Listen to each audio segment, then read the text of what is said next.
How can you fix mechanical watches without taking the entire thing apart? Before you completely dismantle a watch, there's a few things you can try.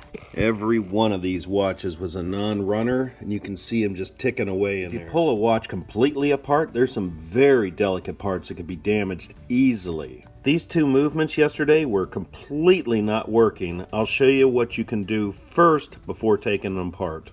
Now, in order to fix these, you do have to take the movement out of the case, but you don't have to remove any of the pieces in the actual movement.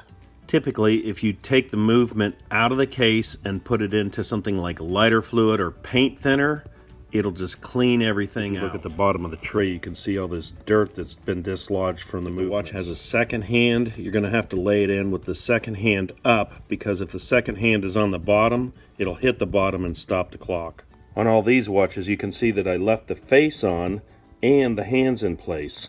Now, I'm not saying you can't damage the face with paint thinner. Sometimes the face can be very delicate. The watches that I work with are not family heirlooms. If you've got a watch that's special to your family, don't do this. Typically, a process like this will get that watch back and running, but there are some exceptions. This watch here, you can see the rust and corrosion on this wheel. I'm taking this watch a little bit closer and just adding oil to dissolve the rust. This movement is badly corroded. On something like this, I'll just keep oil on it.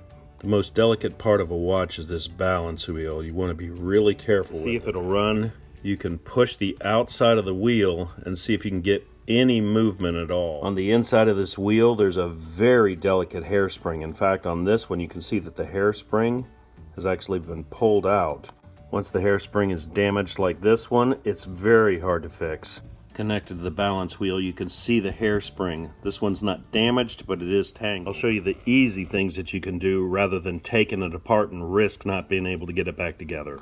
Right here's an example of a Timex watch that I could not get working, so I actually had to take the hands and the face off. Behind the face, there's this little spring, and it was pushing up just enough tension that it would not allow the clock to work.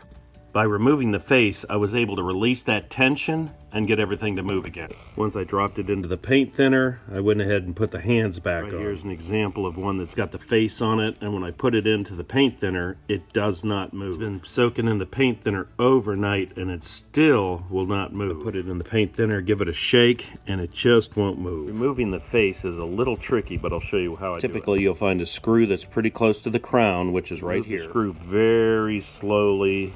Don't back it out too far. Pull it out just enough to remove the crown. You can pop the hands off with a screwdriver, but I've got this special squeeze and it'll pop the hands off. You can see how delicate these hands are. To pull the face off of a more technical watch like this, there's screws on the side. Here's one screw that you would loosen up. On the other side, there's another screw. On a Timex watch, there's usually just like a tab. You can lightly pull up on it with a screwdriver. See how it pops out? Now you can remove the face. Once the face is off, there's two pieces that'll come off. The first piece is this spring washer, and the hour gear pulls off. We'll place the winding stem back in, and then tighten up that screw again. If you unloosen that screw too much, this little piece right here will pop right off, and you'll have to reassemble all that. Very delicate. To remove the crown, I usually just loosen the screw just a real little bit, give it a pull. If it doesn't come out, a little bit more, and just keep backing it out until the stem comes out.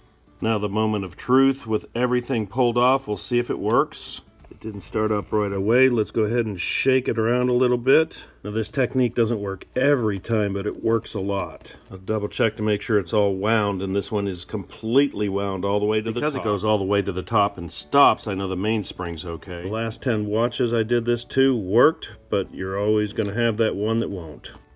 I just pulled the click back to relieve some of the tension. Now I'll give it a little bit of a wind. I'll show you how to pull off the case. This is a mechanical one that's not running. I wound it all the way up to the top. It's still not ticking. Pry up the back with this knife. Pull off the back and movement. Lift out the movement. Here we can see the balance wheel moves and then stops. Putting it into the fluid like this is typically instant, so we'll drop it in. And you can see it's starting to move right away. Because it's running, just let it run overnight and get all that debris out of there. Paint thinner will also add some lubricant. When I pull it out of the fluid early, it usually just stops like this. Because there's no second hand, I can just lay it face down. I'll usually run it like this overnight, pull it out, blow it out, and then let it run for another day without the fluid.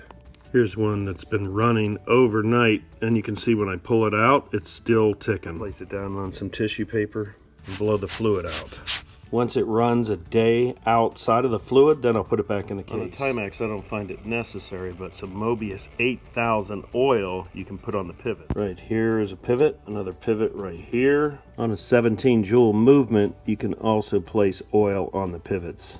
To place oil on the other pivots, the face and hands have to come off. For a Timex, it's not even recommended to oil it, just pull it right out of the fluid. Last night, all of these watches were non-runners, and now they're ticking like a top.